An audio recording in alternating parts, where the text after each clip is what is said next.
ನಿನ್ನ ನೋಡದೆ ಹೋದ್ರೆ ಅದೇನೋ ಕಳೆದುಕೊಂಡಿದ್ದೀನಿ ಅನ್ನೋ ರೀತಿ ಭಾಸವಾಗ್ತಾ ಇದೆ. ಅಲ್ಲ ಅಂಬಿಕಾ, ನನ್ನ ನನ್ನ ಮನದಲ್ಲಿ ನಿನ್ನ ಮನದಲ್ಲಿ ಪ್ರೇಮದ ಅರಿಗಿಣೆ ಆಗಿ ಹಾರಾಡಬೇಕು ಅನ್ನೋ ಆಸೆ ನಂದು ಅಂಬಿಕಾ. ನೋಡಿ, ನೀವೇನೇ ಹೇಳಿದ್ರು ಸಹಿತ ನಾನು ಎಂದಿದ್ದರೂ ನಿಮ್ಮವಳೆ.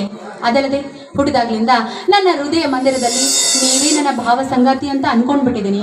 ಅಷ್ಟೇ ಅಲ್ಲ, ನಾವಿಬ್ರು ಹೆದರುವ ಅವಶ್ಯಕತೆನೂ ಇಲ್ಲ. ಯಾಕಂದ್ರೆ ನೀವು ನನ್ನ ತಾಯಿಯ ತಮ್ಮ, ಅಂದ್ರೆ ನೀವು ನನ್ನ ಸೋದರ ಮಾವ.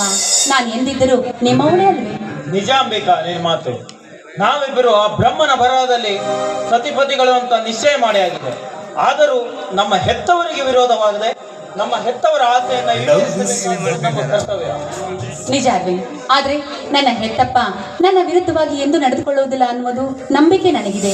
ಯಾಕಂದ್ರೆ ಚಿಕ್ಕ ವಯಸ್ಸಿನಲ್ಲೇ ತಾಯಿ ತೀರಿ ಹೋದ ಮೇಲೆ ನನಗೆ ವಿದ್ಯೆ ಬುದ್ಧಿ ಕಲಿಸಿ ಇಷ್ಟು ದೊಡ್ಡವಳನ್ನಾಗಿ ಮಾಡಿದ್ದಾರೆ. ಅಂದ ಮೇಲೆ ನನ್ನ ತಂದೆ ಒಪ್ಪುತ್ತಾರೆ ಅನ್ನುವ ನಂಬಿಕೆ ನನಗಿದೆ. ಒಂದು ವೇಳೆ ಒಪ್ಪದೆ ಹೋದ್ರೆ ಏನ್ ಮಾಡ್ತೀಯ? ನೋಡಿ, ನಾವು ಯಾವತ್ತಿದ್ರೂ ಕೆಟ್ಟದನ್ನ ಬಯಸಬಾರದು. ಒಳ್ಳೆದನ್ನ ಬಯಸಿದ್ರೆ ದೇವರು ನಮಗೆ ಒಳ್ಳೆದನ್ನೇ ಮಾಡ್ತಾನೆ. ಆದಷ್ಟು ಬೇಗ ನಮ್ಮ ತಂದೆಯವರನ್ನ ನಾನು ಒಪ್ಪಿಸ್ತೀನಿ. ಅದಿರ್ಲಿ, ನಾನೇನೋ ನನ್ನ ತಂದೆಗೆ ಒಪ್ಪಿಸ್ತೀನಿ.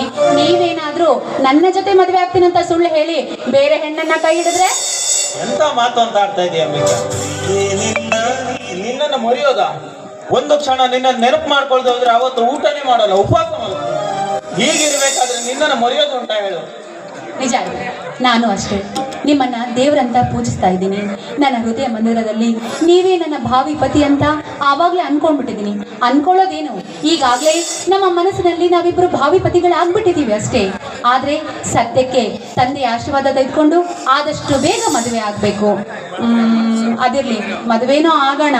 ನಾವಿಬ್ರು ಒಂದ್ಸರಿ ಮದುವೆ ಆಗಿ ಒಂದು ಹೆಜ್ಜೆ ಮುಂದಿಟ್ರೆ ಅದೇ ನಮ್ಮ ಬಾಳಿನಲ್ಲಿ ಸ್ವರ್ಗ ಸುಖವಲ್ಲ. ಸ್ವರ್ಗ ಸಿರಿ ಸಂಪತ್ತು ಇವೆಲ್ಲ ಈ ನಿನ್ನ ಮುಂದೆ ತೃಣ ಸಮಾನ ಕಣೆ. ಏನು ಸಾಹೇಬ್ರು, ತುಂಬಾ ಹೊಗಳ್ತಾ ಇದ್ದೀರಾ. ಹೊಗಳಿ ಏನೋ ನನ್ನ ಅಟ್ಟಕ್ಕೇರಿಸ್ತಾ ಇದ್ದೀರಾ. ನೋಡಿ, ತೃಣ ಸಮಾನ ಚಿನ್ನ ರನ್ನ ಅಂತ ಹೇಳಿದ್ರೆ ಈ ಚಿನ್ನ ಯಾರಾದ್ರೂ ಕದ್ದುಕೊಂಡು ಹೋದಾರು ಜೋಕೆ. ಕದ್ಕೊಂಡು ಹೋಗೋದ?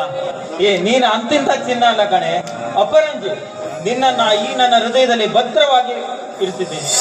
ಅಂದ ಮೇಲೆ ಯಾರು ಕದ್ಕೊಂಡು ಹೋಗ್ತಾರಾ? ಹೌದು, ಭದ್ರವಾಗಿ ನೀವೇನೋ ಪೂಜಿಸ್ತೀರಾ. ನಿಜ. ಸರಿ, ಹಾಗಾದ್ರೆ ನಾಳೆ ಹೋಗಿ ನಮ್ಮ ತಂದೆಯವರ ಹತ್ರ ನಮ್ಮಿಬ್ಬರ ಮದುವೆ ಬಗ್ಗೆ ಮಾತಾಡ್ತೀನಿ. ಅಕಸ್ಮಾತ್ ನನ್ನ ತಂದೆ ವರದಕ್ಷಿಣೆಯಲ್ಲಿ ಅವ್ರಿಗೆ ಏನ್ ಕೊಡ್ಬೇಕಂತ ಕೇಳಿದ್ರೆ ಏನ್ ಹೇಳಿ? ವರದಕ್ಷಿಣೆ ಎಷ್ಟು ಕೊಡ್ತೀಯ? ಒಂದು ಕೆಲಸ ಮಾಡು, ನಿನ್ನ ತೂಕದಷ್ಟೇ ಕೇಳಿದಾರೆ ಅಂತ ಹೇಳ್ಬಿಡು. ಅಬ್ಬಾ, ನನ್ನ ತೂಕದಷ್ಟು ಚಿನ್ನನ? ಅಪ್ಪ, ನಮಗ ಅಷ್ಟೊಂದು ಕೊಡೋದಕ್ಕಾಗೋದಿಲ್ಲ. ಈ ನಿನ್ನ ಮುಂದೆ ವರದಕ್ಷಿಣೆ ಎಲ್ಲ ಯಾಕೆ? ನೀನೇ ನಮ್ಮ ಮನೆ ಸೊಸೆಯಾಗಿ ಬರ್ತಾ ಇದೀಯ. ಅಂದ ಮೇಲೆ ನೀನು ಬಂದ ಮೇಲೆ ಚಿನ್ನ ಬಂದ ಹಾಗೆ ಅಲ್ವೇ? ಆಹಾ, ಸಾಹೇಬ್ರು ತುಂಬಾ ಹೊಗಳಿ ನನ್ನನ್ನು ತುಂಬಾ ಅಟ್ಟಕ್ಕೇರಿಸ್ತಾ ಇದ್ದೀರಾ. ಇದೇ ರೀತಿ ಹೊಗಳ್ತಾ ಇದ್ದು ಬಿಟ್ರೆ ಒಂದು ದೊಡ್ಡ ಕವಿನೇ ಆಗ್ಬಿಡ್ತೀರಾ. ನಿಜ. ಕವಿ ಆಗೋದಾ? ಈಗಾಗಲೇ ನಿನ್ನ ಬಗ್ಗೆ ಒಂದು ಕವನವನ್ನ ಕಟ್ಟಾಗಿದೆ. ಏನು? ನನ್ನ ಬಗ್ಗೆ ಕವನ ಕಟ್ಟಿದ್ದೀರಾ? ಹೇಳಿ, ಹಾಗಾದ್ರೆ ಕೇಳ್ತೀನಿ. ಕವನ ಕಟ್ಟಾಗಿದೆ, ಹೇಳ್ತೀನಿ. ಆದ್ರೆ ಆ ಕವನಕ್ಕೆ ನೀನು ಹೆಜ್ಜೆ ಹಾಕ್ತೀಯ ಅಂತ ಆದ್ರೆ ಮಾತ್ರ. ನೀವು ಕವನ ಹೇಳೋದ್ ಹೆಜ್ಜ, ನಾವು ನಿಮ್ ಜೊತೆ ಹೆಜ್ಜೆ ಹಾಕೋದ್ ಹೆಜ್ಜ. ಸಂಗಾತಿ